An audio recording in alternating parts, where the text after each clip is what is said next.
golfers, Jack Spencer here, Practical Golf for All. You know, I wanted to make this video a little bit earlier. It's a continuation of what I went over in my last one. And by the way, according to YouTube, my last video has been viewed way more times than any of my previous ones. And I picked up 2 subscribers. So thank you for watching, and thank you especially for subscribing. So anyway, I wanted to do this a little bit earlier. My new knees have prevented that a little bit, but I don't know if I can do a full swing today to demonstrate what we're talking about, but I don't have to. You know, watching me swing a club isn't the same as watching Paige Spiranac swing a golf club. So the last time we talked about dropping it into the power slot. And however you want to do that is fine. Whatever you need to think about to ingrain that as the beginning of your downswing. Whether you think, okay, I'm just going to drop my arms, or whether you think I'm going to bump my hips a little bit, or whether you think I want to get into like a power bend. Whatever works for you is fine. But that's a very important position to achieve. Please, if you watch any of these online videos and they talk about shallowing the club like way back behind you and then sitting in a chair and rotating, just forget about all that. If you get your downswing on a path, an inside path to your backswing, you shallow the club enough for you. That'll be your swing. But from here, what's going to get, we talk about power. Everybody wants to hit the ball further. What gives you power? It's speed and quality of impact. Swinging hard will not work in golf. You're never going to find the center of the club face. You probably won't find a lot of the shots that you hit from that. It's speed. You look at a guy like Justin Thomas, and you know, I'm probably a little bit taller than him. I'm 50 pounds heavier, but I'm also 41 years older. They talk about his footwork, and they marvel at his footwork, and it's unique and interesting. I don't really think he's ever thought about his footwork. That's just his body reacting to get out of the way from this whipping action of his arms. I mean, he really throws the club down and through impact with tremendous amount of speed. And when you're using speed like that, that's very predictable. If you try to use force, like hitting it hard, that's when things tighten up and you lose that whipping action. So again, if you start your downswing and you're moving your hands out away from your body, don't even watch this. Work on that first, please. Please, you have to make sure that you begin that downswing with a drop of the club on a more inside path. And don't kill yourself thinking you're not inside far enough, because if you get on that pathway, I promise you, you're going to get the club stuck behind you. The balls are going to go way right.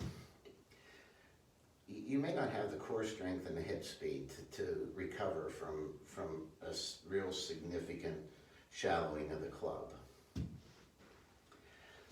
But once you ingrain this power slot into your swing, the way to finish it is you want the butt end of this club to win the race to the golf ball.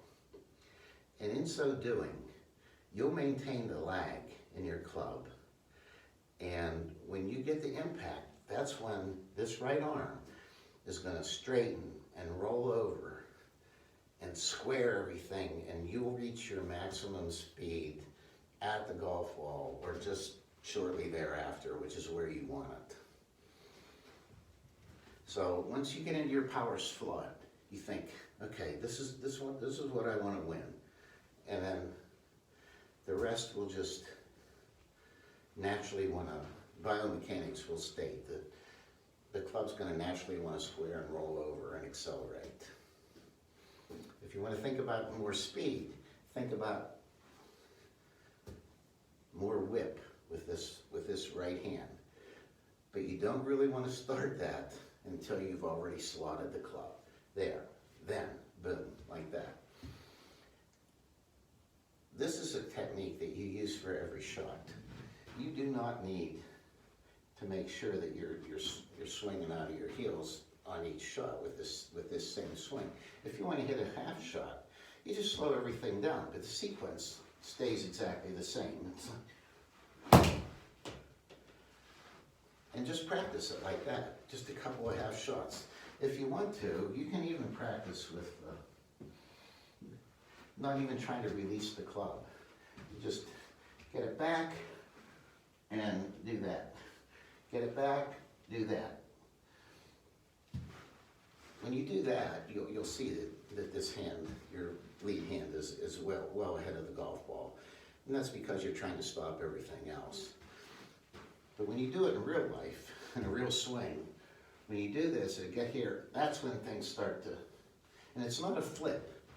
It's just a natural continuance of what you want to make the club do as far as accelerating down through impact.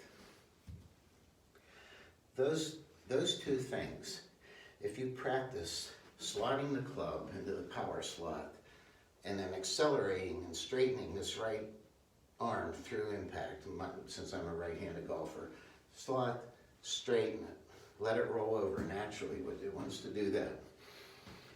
If you ingrain those two things into your swing, you're not going to have a bunch of swing thoughts when you're out on the golf course. You're going to have a swing that you can rely on, and it's going to perform for any variety of shots that you care to hit.